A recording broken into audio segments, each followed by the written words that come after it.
नमस्कार दोस्तों, आप सभी का फिर से स्वागत है हमारे YouTube चैनल कोडिंग एक्सपर्ट पर, जहां हम आपके लिए लाए बेसिक कंप्यूटर स्ट्रक्चर्स की ऑनलाइन क्लासेस। तो जैसा कि दोस्तों, आज का जो हमारा टॉपिक है वो है MS एक्सेस के बारे में। लास्ट वीडियो में हमने डिस्कस किया था MS ऑफिस के इंट्रोडक्शन के बारे में और उसके कंपोनेंट एलिमेंट्स के बारे में डिस्कस किया था। आज की वीडियो में हम डिस्कस करने वाले हैं MS ऑफिस और MS एक्सेस को कैसे स्टार्ट किया जाए, उसमें क्या क्या फीचर्स हैं और उनका क्या क्या यूज होता है, क्या शॉर्टकट कमांड्स होती है जो उनका यूज किया जाता है। इन सभी के बारे में आज की वीडियो में हम डिस्कस करेंगे। तो आगे बढ़ने से पहले मैं आप सभी से रिक्वेस्ट करूंगा कि यदि अभी तक आपने हमारे चैनल को सब्सक्राइब नहीं किया है तो प्लीज़ हमारे चैनल को सब्सक्राइब कर लीजिए। साथ ही साथ हमारे वीडियोस को ज़्यादा से ज़्यादा शेयर कीजिए, कमेंट कीजिए और लाइक कीजिए, ताकि जो ज़्यादा से ज़्यादा लोग जो है इस चीज़ का फायदा उठा सके। तो चलिए दोस्तों, स्टार्ट करते हैं। MS एक्सेस को कैसे स्टार्ट करते हैं, इसी पर्पज से जो आज का वीडियो है वो टॉपिक है वो स्टार्ट करते हैं। तो MS ऑफिस भी MS एक्सेस भी MS ऑफिस का पार्ट है। तो जब MS एक्सेस को जब हम स्टार्ट करते हैं तो वही प्रोसेस होता है। सबसे पहले आप स्टार्ट मेन्यू बटन पे जाइए। स्टार्ट मेन्यू बटन पे जाके आप स्टार्ट मेन्यू बटन पे क्लिक कीजिए, वहाँ ऑल प्रोग्राम पे क्लिक कीजिए। ऑल प्रोग्राम क्लिक करने के बाद में माइक्रोसॉफ्ट ऑफिस वाले फोल्डर्स पे क्लिक कीजिए। जैसे माइक्रोसॉफ्ट ऑफिस वाले फोल्डर पे आप क्लिक करेंगे, वहाँ पे आपको ऑप्शन मिलेगा MS एक्सेस। MS एक्सेस पे जैसे ही आप क्लिक करेंगे तो MS एक्सेस की जो ये विंडो आपके सामने विजिबल हो रही है, इस तरीके की विंडो आपके वहाँ पे विजिबल हो जाएगी। तो ये फर्स्ट विंडो है जो MS एक्सेस की जो ओपन होती है। तो इस तरीके से हम MS एक्सेस को ओपन कर सकते हैं, या शॉर्टकट MS एक्सेस का शॉर्टकट बना के भी डेस्कटॉप के वहाँ पे ओपन कर सकते हैं। तो सबसे पहले जो बात करते हैं कि MS एक्सेस की बात करेंगे तो इसके ऑपरेशन की बात करेंगे। तो सबसे पहले जब MS एक्सेस पे वर्क करेंगे तो हमें सबसे पहले एक डेटाबेस क्रिएट करना पड़ता है, क्योंकि हमने डिस्कस किया था MS ऑफिस एक बेसिकली क्या है, डेटाबेस टाइप का सॉफ्टवेयर है। तो डेटाबेस टाइप का सॉफ्टवेयर है तो डेटाबेस आपको पहले बनाना पड़ेगा। क्या बनाना पड़ेगा? पहले पहले आपको एक डेटाबेस बनाना पड़ेगा। देन डेटाबेस बनाने के बाद में आपको उस पर एक्टिविटीज परफॉर्म करनी पड़ेगी। तो पहला जो सबसे इम्पोर्टेंट पार्ट होता है वो आपका होता है क्रिएट डेटाबेस। डेटाबेस को क्रिएट करना पहला इम्पोर्टेंट पार्ट होता है। तो यहाँ पे हम देखते हैं कि डेटाबेस को जब क्रिएट करने की बात करते हैं तो डेटाबेस को क्रिएट करने की बात करते हैं तो डेटाबेस कैसे क्रिएट होगा। डेटाबेस क्रिएट करने के लिए सबसे पहले हमें इस पे क्लिक करना पड़ेगा। आपके जैसे आप ओपन करोगे, ये वाली विंडो आपके सामने ओपन होगी तो ब्लैंक डेटाबेस पे आपको सबसे पहले क्या करना पड़ेगा, क्रिएट करने क्लिक करना पड़ेगा। यहाँ से हम क्या करते हैं, एक ब्लैंक टाइप का डेटाबेस क्रिएट कर लेते हैं। तो जैसे आप ब्लैंक डेटाबेस पे क्रिएट करोगे, आपके सामने ऑप्शन आ जाएगा फाइल नेम। आपके सामने ये जो जैसे आप इस पे क्लिक करेंगे तो आपके सामने एक और ऑप्शन विजिबल होगा यहाँ पे। तो जैसे आपने क्लिक किया, आपके सामने ब्लैंक डेटाबेस का एक ऑप्शन ओपन हो गया। और ये सबसे पहले आपसे पूछ रहा है फाइल नेम। सबसे पहले आपसे क्या पूछेगा, फाइल नेम। इस फाइल नेम में आपको क्या करना है, जो भी आपका डेटाबेस का नेम है, क्योंकि हमने डिस्कस किया था कि हर एक फाइल नेम बाय डिफॉल्ट इसका जो नेम आता है फाइल नेम का वो आता है डेटाबेस वन। ऐसे इसमें भी और भी डेटाबेस वन, डेटाबेस टू इस तरीके से बने हुए आते हैं। तो बाय डिफॉल्ट यहाँ पे डेटाबेस वन है, क्योंकि अभी इसमें डेटाबेस वन से कोई फोल्डर बना हुआ नहीं है, कोई फाइल बनी हुई है। तो आप जैसे भी कोई भी इसका फाइल नेम रख सकते हैं। फाइल नेम रखा जैसे मैंने लेट सपोज कंप्यूटर टीचर, या कंप्यूटर की एक फाइल में बना रहा हूँ, कंप्यूटर नाम की फाइल मैंने बनाई। तो मैं जैसे फाइल का नेम लिखूंगा और उस पर मैं क्या करना पड़ेगा, देन यहाँ पे क्या कर सकते हो आप, इसकी लोकेशन चेंज कर सकते हो कि ये फाइल कहाँ से होगी। जैसे कि आप इसको अभी चाहते हो कि आपके कंप्यूटर के जो किस पार्ट में इसको सेव करना चाहते हैं वो आप यहाँ सेव कर सकते हो। यहाँ से उसका लोकेशन एक्सेस कर सकते हो कि डॉक्यूमेंट में होगी, डेस्कटॉप पे होगी, जहाँ पे भी आप इसको सेव करना चाहें वहाँ से आप इसका लोकेशन सेट कर सकते हो। लोकेशन सेट करने के बाद में जैसे अभी ये डॉक्यूमेंट में जाके सेव होगा। अब उसके बाद में हम इस पे करते हैं क्रिएट। इस पे क्लिक करेंगे क्रिएट ऑप्शन पे। जैसे आप क्रिएट ऑप्शन पे क्लिक करोगे, ये क्या हो जाएगी, एक डेटाबेस यहाँ पे क्रिएट हो जाएगा। जैसे ही डेटाबेस आपका क्रिएट हुआ, आपके सामने एक नई विंडो ओपन हो जाएगी जो किस लिए यूज की जा रही है, डेटाबेस क्रिएट करने के लिए यूज की जा रही है। ये इस तरीके की एक विंडो आपके सामने ओपन होगी जो बेसिकली यूज की जा रही है। डेटाबेस क्रिएट करते ही ये वाली विंडो हो जाएगी जिसमें आपको बहुत सारे ऑप्शन यहाँ पे मिलेंगे। तो यहाँ पे वही सबसे पहले क्या है, टाइटल, जिसको हम बोलते हैं, हमने अदर एप्लीकेशन में भी पढ़ा, जो फर्स्ट ऑप्शन होता है वो कहलाता है आपका टाइटल। तो यहाँ पे भी टाइटल है जो किसका शो करता है, उस फाइल का नेम को शो करता है। जैसे मेरा है यहाँ पे कंप्यूटर, मैंने नाम दिया आपको computer database access 2007 Microsoft access. ये इसका फाइल नेम हो गया, मतलब ये इसका टाइटल हो गया। उसके बाद इसमें कुछ टैब्स है, आपके होम टैब्स है, क्रिएट टैब है, एक्शन डेटा डेटा टैब है, डेटाबेस टूल्स है, डेटा लिंक है। ये बहुत सारे टैब्स इसमें अवेलेबल रहते हैं। इन सभी जो टैब्स है उनके बारे में हम डिस्कस करेंगे। इसी के साथ साथ यहाँ पे जो सबसे पहले जो आपको ऑप्शन मिलता है वही फाइल का ऑप्शन मिलता है, जहाँ से आप नई फाइल क्रिएट कर सकते हो, ओपन कर सकते हो, सेव कर सकते हो, सेव एज कर सकते हो। तो ये सारे ऑप्शन सिमिलर है जो आपके सभी में मिले थे। आपके पावर पॉइंट में भी मिला था, आपका एक्सेल में भी मिला था, आपका वर्ड में भी मिला था।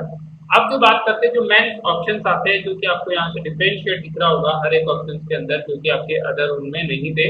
तो पहला है होम टैब। होम टैब में सबसे पहला ऑप्शन आता है व्यू। सबसे पहला ऑप्शन आता है आपका व्यू। सबसे पहला ऑप्शन है आपका व्यू। तो व्यू जो टूल्स है वो किस लिए यूज किया जाता है? व्यू जो टूल है वो डेटाबेस को व्यू करने में किया जाता है।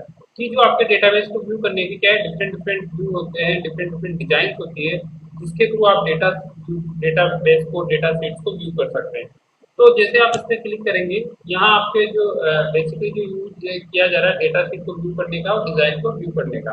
तो जैसे हम अब बात करते हैं कि data set view, data sheet पे व्यू पे जैसे आप क्लिक करोगे, आपको डेटा शीट व्यू का जो रिकॉर्ड में जो भी डेटा एंटर है उसका ये व्यू आपको शो करेगा। मतलब क्या करेगा, डेटा व्यू आपको जो यूज करेगा वो आपको डेटा में जो टेबल्स और में जो डेटा स्टोर है उसको ये यहाँ पे शो करेगा। इसी तरीके से हम डिजाइन व्यू पे बात करते हैं। तो डिजाइन व्यू पे ये बताएगा आपकी जैसे कि कौन कौन सी टेबल्स यहाँ पे स्टोर है। डिजाइन व्यू का बेसिकली डेटा टाइप सेट करने में यूज किया जाता है, जो कि कोई यदि आपको कोई फील्ड इंसर्ट करनी हो, कोई प्राइमरी की सेट करनी हो, इस तरीके का व्यू आप यदि आपने कर रखा है तो ये यहाँ पे क्रिएट करेंगे। जैसे कि टेबल नेम, यदि अब यहाँ पे टेबल को सेट करने के लिए एक टेबल बनाई, इसका यदि मैं क्या नेम देना चाहता हूँ, तो मैं जैसे इसका नाम देना चाहूँ इंफॉर्मेशन। इंफॉर्मेशन में जैसे इसको नाम करूंगा तो ये डेटा सेट व्यू हो गया आपका। एक ये इंफॉर्मेशन की टेबल बन गई, जिसके अंदर आपको बाय डिफॉल्ट कुछ एक फील्ड्स ऑटोमेटिक बन के आ गए, जैसे फील्ड नेम और डेटा टाइप और डिस्क्रिप्शन। ये फील्ड जैसे आप टेबल क्रिएट करोगे तो ये फील्ड ऑटोमेटिकली बन के आ जाएंगे। तो इस तरीके से आप किसी भी डेटाबेस के अंदर बहुत सारे टेबल्स को क्या कर सकते हो, क्रिएट कर सकते हो। बहुत सारे टेबल्स को क्या कर सकते हो, क्रिएट कर सकते हो। अब इनके बाद में जैसे आपने, हम बात करते हैं जैसे कि अभी हमने एक फर्स्ट टेबल क्रिएट की, तो फर्स्ट टेबल जैसे बाय डिफॉल्ट क्रिएट करते ही 3 फील्ड्स हमारे सामने ओपन हुए। तो यहाँ पे जो क्वेश्चन आता है कि जैसे कि बाय डिफॉल्ट यदि कोई भी टेबल हम क्रिएट करते हैं, बाय डिफॉल्ट से हम यदि कोई भी टेबल क्रिएट करते हैं तो आपके सामने कितने व्यू, कितने कॉलम या फील्ड्स बन के आते हैं। तो इसका जो सिंपल सा आंसर है कि जब भी आप किसी भी न्यू टेबल क्रिएट करते हैं तो बाय डिफॉल्ट आपके सामने 3 कॉलम या 3 फील्ड्स बन के आते हैं। पहला पार्ट होता है फील्ड नेम, दूसरा होता है उस फील्ड नेम का डेटा टाइप, और तीसरा होता है डिस्क्रिप्शन कि किस पर्पज से ये जो फील्ड है वो यूज किया जा रहा है। तो फील्ड नेम, डेटा टाइप और डिस्क्रिप्शन, ये 3 फील्ड्स आपके इसमें बन के आएंगे किसी भी टेबल के अंदर। तो पहला जो फील्ड है बाय डिफॉल्ट इसमें आईडी ऑटोमेटिक आती है। आईडी मतलब क्या करती है कि जो यूनिकली डिफाइन करती जाती है। अब आईडी का है कि आप क्या करेंगे कि जब भी हम कोई भी डेटाबेस बनाते हैं तो हमारा जो मेन रिक्वायरमेंट होता है कि कैसे रिकॉर्ड्स को यूनिकली आइडेंटिफाई किया जाए, एक रिकॉर्ड को दूसरे रिकॉर्ड से कैसे यूनिकली आइडेंटिफाई किया जाए। वो यूनिकली आइडेंटिफाई करने का जो तरीका होता है वो किसी एक यूनिक नंबर से आइडेंटिफाई किया जाता है। अब हम बात करते हैं आपके और जो टैब्स है उनके बारे में। इस तरीके से हम उसमें वैल्यूज एंटर कर सकते हैं। मार्क्स आप एंटर करना चाहेंगे, जैसे यहाँ पे एक टेबल है जिसके अंदर हम मार्क्स एंटर करना चाह रहे हैं, ये यहाँ पे एंटर कर सकते हैं। ऐड न्यू फील्ड में जाके भी आप ऐड फील्ड कर सकते हैं, वैल्यूज एंटर करते हैं। अभी जैसे आईटी है, ये बाय डिफॉल्ट प्राइमरी बनाई थी हमने, तो ये क्या ऑटोमेटिक वैल्यूज में एंटर होती जा रही है। जैसे आप यहाँ पे वैल्यू एंटर करोगे, जैसे यहाँ पे जाओगे तो यहाँ पे जैसे मैं वैल्यू एंटर करूंगा कुछ भी, तो ये ऑटोमेटिक टू यूनिकली आईडीज को असाइन कर देती है। तो ये होता है आपका होम टैब। अब हम बात करते हैं वन बाय वन सभी का। जो होम टैब एमएस एक्सेल जो क्लिपबोर्ड है वो बेसिकली सिंपल यूज किया जाता है कट कॉपी पेस्ट कमांड के लिए। इसी के साथ साथ यहाँ पे भी आप फॉन्ट जो टैब है वो फॉन्ट रिबन अवेलेबल रहता है, जिसके थ्रू आप क्या कर सकते हैं, फॉन्ट्स के जो टेबल्स के अंदर जो वैल्यूज आप इनपुट करा रहे हैं उनको फॉन्ट से उनकी फॉन्ट साइज इंक्रीज कर सकते हैं, डिक्रीज कर सकते हैं, उनको फॉन्ट व्यू में देख सकते हैं। जैसे कि अभी मैं इसको इंक्रीज करना चाहूँ तो ये फॉन्ट साइज भी इंक्रीज हो गई मेरे टेबल की। उन्हीं के साथ साथ मैं उनको बोल्ड भी कर सकता हूँ, इटैलिक भी कर सकता हूँ, अंडरलाइन भी कर सकता हूँ। ऐसा ही मेरे पास यहाँ पे फॉन्ट कलर का ऑप्शन भी अवेलेबल रहता है, जिसके थ्रू आप क्या कर सकते हो, फॉन्ट कलर इसको असाइन कर सकते हो। टेबल्स के अंदर आप जो फॉन्ट आपका फीडबैक कलर है या जो बैक कलर है वो भी फिल कर सकते हो। टेबल्स के अंदर भी आप क्या कर सकते हो, ग्रेडिंग्स बना सकते हो इस तरीके से कि जो आपको लाइन सेलेक्ट करने के बाद में आप यहाँ पे ग्रेडिंग्स कर सकते हैं इसकी। तो यहाँ पे क्लिक करने के बाद में आपको ग्रेडिंग लाइन विजिबल हो जाएगी। तो ये सारे ऑप्शन यहाँ पे अवेलेबल रहते हैं।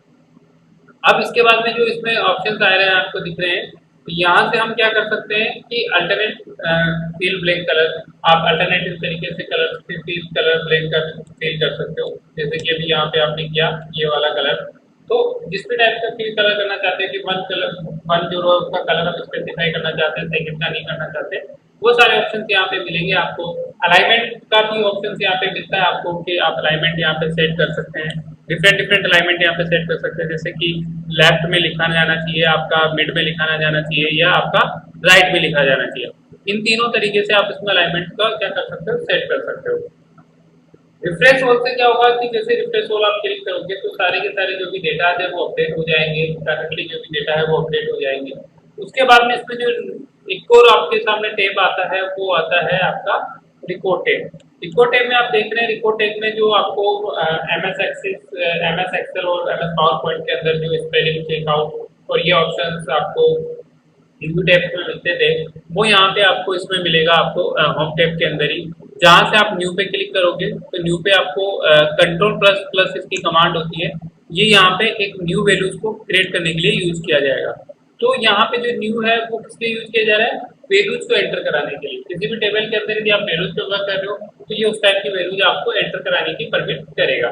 ऐसे सेव का जो यूजेज है वो आने वाली वैल्यूज को क्या करेगा, सेव करेगा।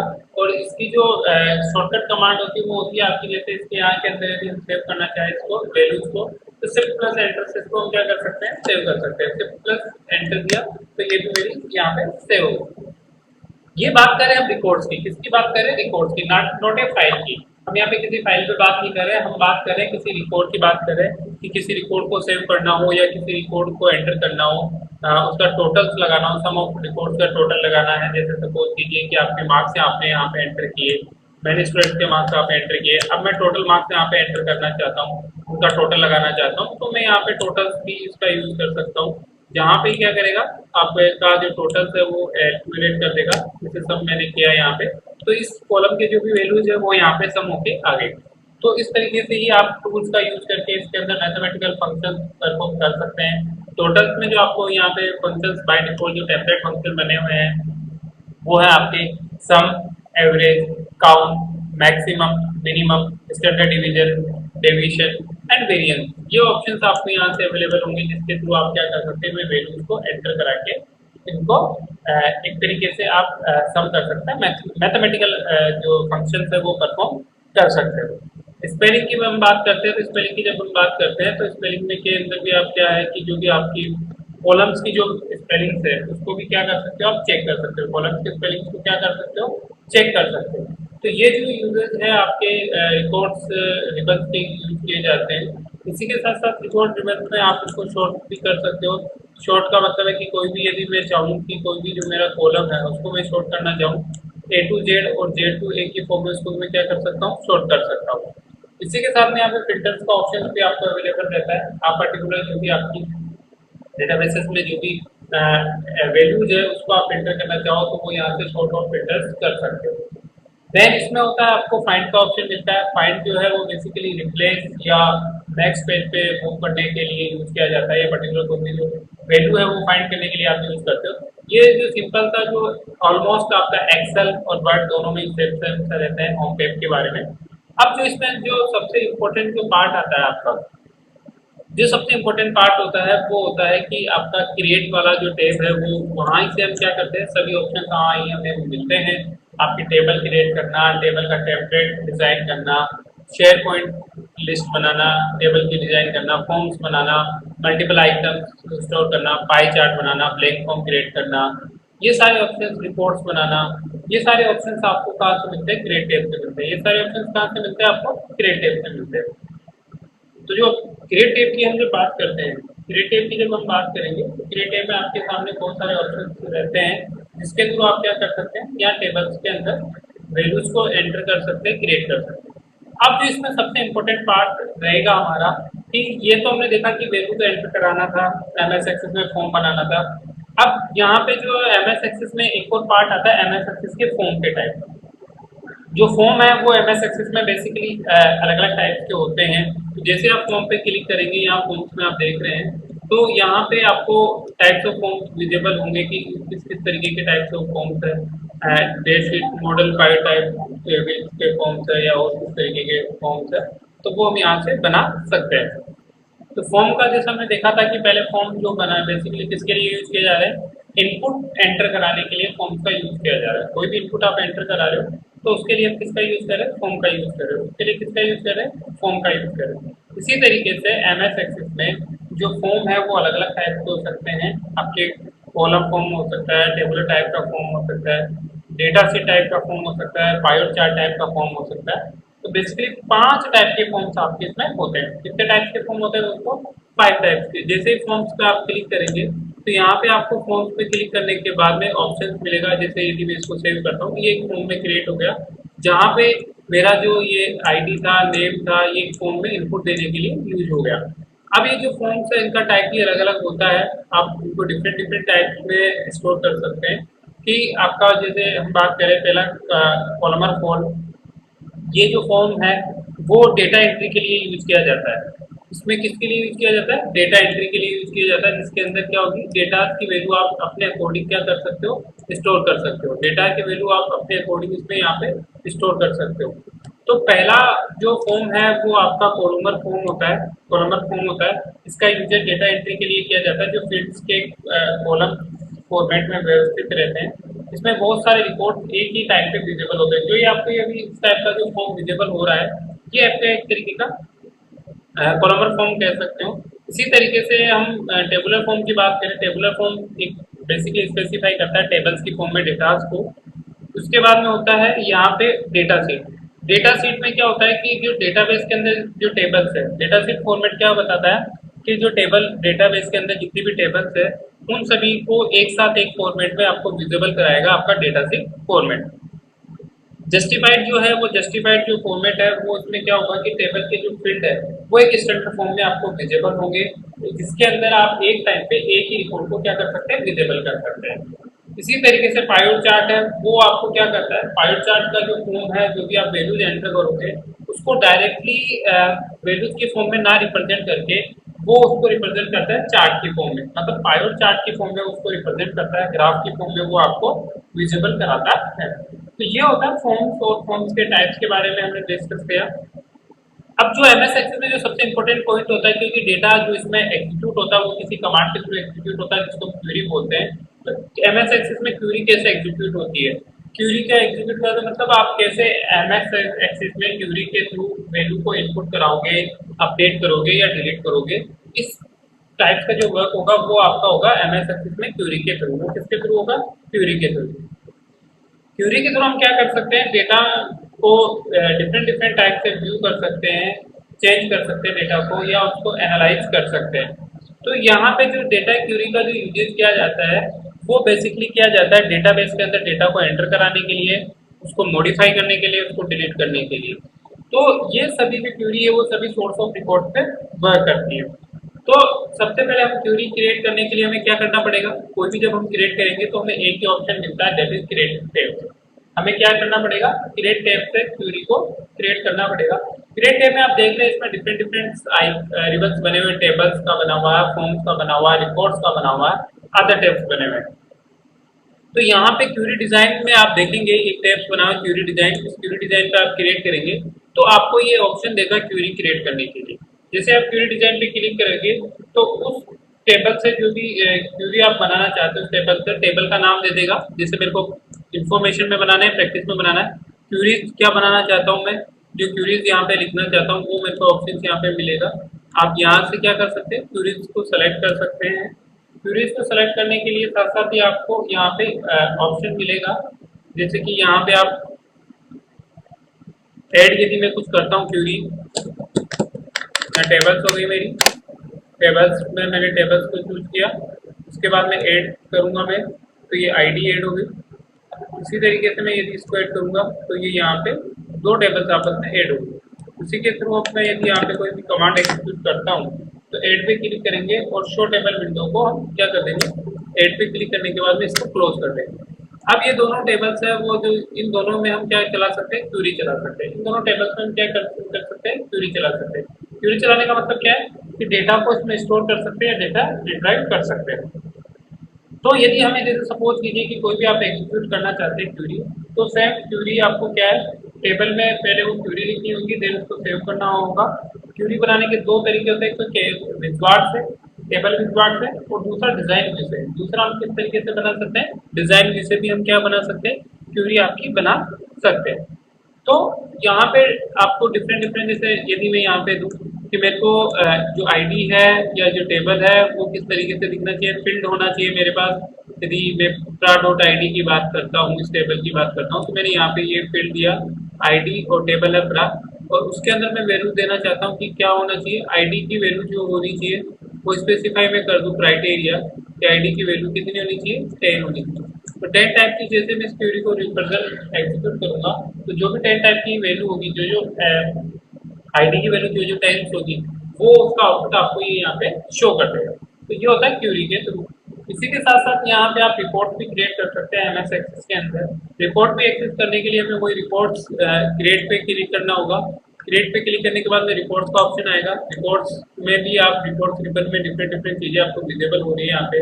ब्लैंक रिपोर्ट तैयार करना, रिपोर्ट को विजुअल करना, रिपोर्ट को डिजाइन करना, ये सारे ऑप्शंस यहाँ पे आपको अवेलेबल रहेंगे, जिसके थ्रू आप क्या बना सकते हैं, रिपोर्ट को क्रिएट कर सकते हैं। जिसके थ्रू हम एमएस एक्सेस में क्या कर सकते हैं, रिपोर्ट बना सकते हैं, रिपोर्ट को ओपन कर सकते हैं, क्रिएट कर सकते हैं। ये सारे यहाँ पे उसका रिपोर्ट का व्यू देख सकते हैं, उसका प्रिंट व्यू देख सकते हैं, रिपोर्ट व्यू देख सकते हैं, उसका लेआउट व्यू देख सकते हैं, डिजाइन व्यू देख सकते हैं। ये सारी इंफॉर्मेशन हमें यहाँ पे अवेलेबल रहती है। तो ये सारे रिपोर्ट बनाने के लिए आप रिपोर्ट का यूज किया जा सकता है। तो दोस्तों आज की वीडियो में हम इतना ही डिस्कस करेंगे। कल की जो नेक्स्ट वीडियो होगा उसमें हम और जो टाइप्स है external data, database tools, design, उन सभी के बारे में डिस्कस करेंगे। तो आज के लिए इतना ही है दोस्तों, धन्यवाद।